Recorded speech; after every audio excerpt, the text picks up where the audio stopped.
राजस्थान के भीलवाड़ा जिले में यह है आसाराम का आश्रम। इस आश्रम में कभी आसाराम पर भक्त फूलों की बारिश करते थे, पर आज अवैध जमीन पर बने आश्रम को जेसीबी मशीन से ढहाया जा रहा है।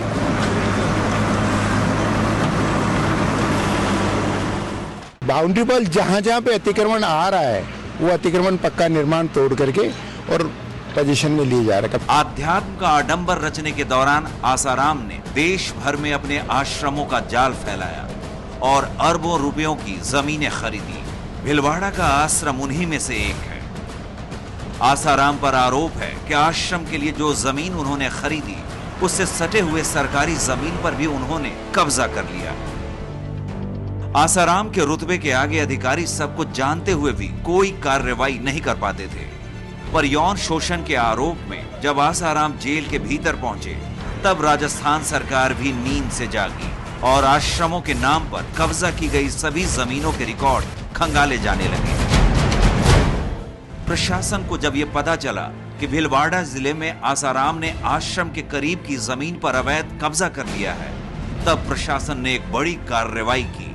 आसाराम ने 15 साल पहले यहां पर 30 बीघा जमीन खरीदी थी, लेकिन उसके सटी हुई करोड़ों रुपए की बेहद महंगी 5 बीघा सरकारी जमीन पर अवैध कब्जा कर लिया। इतना ही नहीं, पूरी जमीन पर बाउंड्री वॉल बनवाकर उसे अपने आश्रम की जमीन में शामिल कर लिया।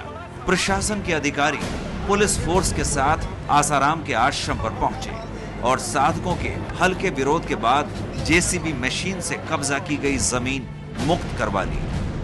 श्रीमान जिला कलेक्टर महोदय के निर्देशानुसार पूर्व में इसमें आश्रम की जमीन और सरकारी जमीन की नफ्ती की गई, तो इसमें आश्रम के नाम 3 बीघा 7 बिस्वा जमीन है और बाकी टोटल 8 बीघा 2 बिस्वा पर बाउंड्री बनी हुई है। तो 4 बीघा 16 बिस्वा जो जमीन राजकीय भूमि है उसको डिमार्क करके उसको अलग किया जा रहा है और आश्रम की जमीन को अलग किया जा रहा है। तो जो आश्रम का जो निर्माण राजकीय भूमि में बना हुआ है उस निर्माण करके इन आश्रम की जमीन का डिमार्केशन करके अलग कर दिया गया और राजकीय भूमि को अलग कर लिया गया। प्रशासन की इस कार्रवाई से आसाराम के कब्जे से करोड़ों की जमीन मुक्त कराई गई, पर आसाराम के समर्थकों का कहना है कि उन्हें इससे गहरा आघात लगा है। कि हम सब साधकों को आघात हुआ है और सभी के चेहरे के ऊपर आप लोगों ने जैसा देखा होगा, सभी के चेहरे पर आंसू दिख रहे हैं। आंसू के सिवा और कुछ भी नहीं है।